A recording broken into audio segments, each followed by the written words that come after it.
Bonjour Éric Fotorino. Bonjour. J'allais dire Citizen Fotorino. Alors là, vous êtes à la tête d'un empire de presse. Vous avez dirigé le monde. Voici maintenant le 1 qui cartonne. America, c'est le 9e numéro. Et puis vous lancez Zadig. Toutes les France qui racontent la France.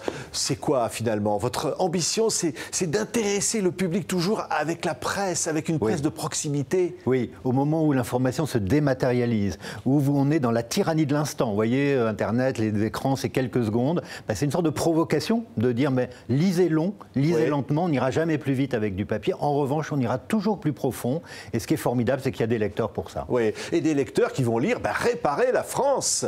Qui vont lire donc ce numéro qui s'appelle Zadig. Un drôle de zig, hein, ce Zadig. Hein. Drôle de zig, inspiré de Voltaire. Voltaire, vous savez, de Gaulle en 68, quand les CRS voulaient enfermer Sartre, il avait dit on n'emprisonne pas Voltaire. Donc moi j'aime bien l'idée que le personnage Zadig, eh bien, il est libre et il est résilient. C'est le plus résilient de la philosophie française. Mais écoutez ça, écoutez ça. Je ne sais quoi, c'est l'amour. Bonjour, bonjour les demoiselles, il y a de la joie, partout il y a de la joie. Voilà, parce que ça, si on prend Charles Trenet qui chantait de la joie, parce que c'est ça qui ouvre le premier numéro, avec La Slimani qui fait son édito sur il y a de la joie. Mais vous êtes un peu à contre-courant, dire en France il n'y a pas de la joie aujourd'hui quand même, Éric Fotorino. Non, mais il faut être comme ça. Je veux dire par là, j'ai proposé à Leila Slimani une chronique qui s'appellera toujours il y a de la joie. C'est-à-dire qu'elle va chercher dans ce pays fracturé, divisé, où les gens ne veulent même pas s'écouter, qu'est-ce qui la réjouit, elle, cette franco-marocaine, qui nous regarde évidemment avec son regard aussi étranger, qu'est-ce qui rend encore heureux en France? Oui, mais vous titrez Réparer la France. Oui, bien sûr. C'est la une. C'est-à-dire que la France aujourd'hui est abîmée, cassée. Oui, c'est-à-dire je pense, vous savez, moi je dis il y a des mots porteurs comme il y a des murs porteurs. Il faut du récit, il faut s'écouter, et pas en 15 secondes. Il faut s'écouter au long. Quand on va passer des jours et des jours avec les pêcheurs du Guilvinec, quand on suit une infirmière des Hauts-de-France dans le milieu rural, eh bien qu'on est avec elle, avec ses patients, etc.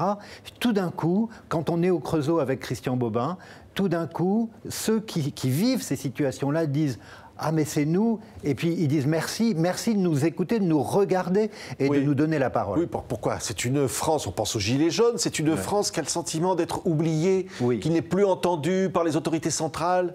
Ben, c'est-à-dire que je pense que c'est pas nouveau. On a à Paris, vraiment pays jacobin, centralisé, une technocratie tellement coupés hors sol, comme on dit, qu'ils ont oublié ce qu'était la France. Et donc finalement, on ne veut pas leur faire donner la leçon à personne, mais Zadig, c'est pour raconter cette France qui a tellement changé, qu'on ne comprend plus, qui est devenue illisible. Eh bien, si elle est illisible, il faut qu'on la relise. Mais vous dites les France aussi. Vous dites qu'il n'y a pas une France, en fait. Mais non, bien sûr, il y a tout un tas de France entre la France urbaine, la France rurale, la France dite périphérique, mais aussi tous les dom-toms. On a toutes les Frances, on sera en Guyane, on sera à Mayotte, on sera à La Réunion comme dans le premier numéro, etc. Donc toutes ces Frances font la France. Oui, vous voyez, regardez, ça commence avec une carte de France et le sommaire du numéro, c'est des pages où on indique que telle page on sera dans telle ville, etc. etc. On se balade en fait. C'est ça, on est au Havre avec Maëlys de Kerangal, on est avec Christian Bobin, je l'ai dit, au Creusot, on est aussi à La Réunion, on va aller à Mayotte, on va aller dans tous ces endroits où la France vit et on veut vraiment être au plus près. Vous savez, la réalité, contrairement à ce que pensent aujourd'hui beaucoup, elle n'est pas dans les écrans. La réalité, elle est sur le terrain, respirer le même air que ceux dont on parle. C'est ça l'enjeu. Oui, mais c'est un défi, un magazine comme ça, c'est un trimestriel. Regardez, c'est pratiquement 200 pages. Un livre. J'ai tellement traîné dans les rues de Caen avec une bouteille où tout le monde a bu dedans. Ça, c'est signé de qui? Orelsan. Cette chanson du rappeur. Et qui représente aussi, finalement, une part de la culture française aujourd'hui. Oui, bien sûr, vous savez, dans un numéro comme ça, qui est un manifeste, parce qu'il y en aura évidemment d'autres chaque 3 mois, mais c'est de dire, on a aussi bien Mona Ozouf, qui nous raconte sa Bretagne de son enfance, très fracturée entre l'église, la laïque et puis le breton bretonnant. Et puis Orelsan, ce rappeur, donc on est dans des cultures, on a Mathieu Sapin qui dessine la Macronie quand elle est au champ, j'allais dire, quand Emmanuel Macron est sur le terrain en France. Donc à chaque fois, on veut plusieurs regards, plusieurs portes d'entrée pour comprendre ce que nous sommes. Oui, mais il y a un autre aspect important, c'est que c'est un carton. Vous en avez vendu déjà 40 000. Oui. Et ça dit quelque chose aussi, finalement, le succès de cette revue. Oui, je pense que finalement, dans ce moment à la fois de fracture sociale, politique, sociologique, il y a un envie de se retrouver, de se réconcilier autour de notre pays. Et je pense que quand on fait cette offre-là, cette offre éditoriale qui est de dire « venez embarquer avec nous, avec les pêcheurs du Guilvinec, allons voir ce que c'est une ville comme Vierzon où les services publics foutent le camp, mais comment on répare tout ça précisément ?» Je pense qu'il y a des lecteurs qui sont prêts à adhérer à ça, parce que ce n'est pas un discours idéologique, c'est très pragmatique, c'est très concret. Moi, je déteste les idées générales. Oui, c'est pas démago, on va dire. Non, c'est pas démago, parce qu'on dit ce qui va mal aussi. Oui, mais on veut essayer à chaque fois, à partir de quelque chose qui est un problème français, notamment ces services publics qui foutent le camp, eh bien, comment on fait pour retisser du lien social? En fait, c'est relire la France, c'est la relier aussi, et relier les Français entre eux. Quand je disais Citizen Photorino, hein, alors bon, voilà le premier numéro de cette nouvelle revue qui fait un carton, donc Zadig, puis ça c'est le 9e, vous faites un carton aussi avec America. Voilà. Dernier numéro, alors là, évidemment, c'est l'Amérique de Trump, c'est l'Amérique indienne hein, qui fait la une, et là, vous nous parlez d'un autre monde.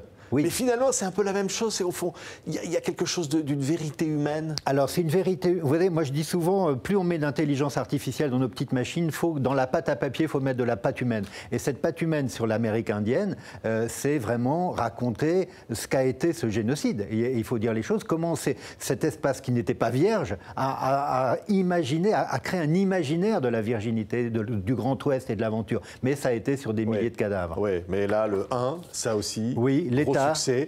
Alors, c'est la grande braderie, c'est les privatisations. Oui. Bon, je l'ouvre parce que c'est une revue qui se très bien déplie. ouvert, regardez. Voilà. On a un monopoly. C'est un véritable monopoly. Hein. Oui, mais c'est le grand jeu des privatisations, de l'État qui vend. Est-ce que l'État vend les bijoux de famille? C'est les 5 ans du 1, je tiens à le dire, parce que quand même, ça fait 5 ans. Et alors, Citizen Photo, peut-être, mais sans un gramme de publicité. Je veux dire par là qu'aucune de ces publications n'est portée ni par une régie publicitaire, ni par des actionnaires. C'est les lecteurs. C'est parce qu'il y a des lecteurs aujourd'hui, en 2019, pour acheter ce papier, quelquefois 200 pages comme America ou Zadig, ou une feuille pliée en 3 comme le 1, que nous sommes là. Mais vous êtes incroyable, hein, parce que vous défiez finalement tout ce qu'on dit, tous les pronostics. Mais on dit la presse écrite va disparaître, c'est plus qu'Internet, ou la presse gratuite. Et là, vous faites tout le contraire. Vous faites la presse que l'on garde, qu'on conserve, parce que ça, évidemment, on ne va pas le mettre à la poubelle après l'avoir lu. C'est magnifique. On est dans une période d'éphémère, et moi, je suis pour les journaux non jetables. Mais pour qu'ils soient non jetables, ce n'est pas tellement le fait qu'ils soient en papier. Bien sûr, le support est important. Pour moi, c'est la qualité des contenus. C'est-à-dire, si on va chercher les lecteurs sur des contenus où ils se disent « on me prend pour quelqu'un d'intelligent et je vais rentrer profondément dans des textes, certes exigeants, mais accessibles, c'est pas du jargon, on comprend. Des jeunes nous lisent, beaucoup de jeunes nous lisent. Ça veut bien dire c'est pas réservé, c'est pas... Non, c'est pas pour une élite, c'est ça, voilà. C'est pas élitiste, c'est très coloré, il y a beaucoup d'incarnations, beaucoup de personnages, de portraits.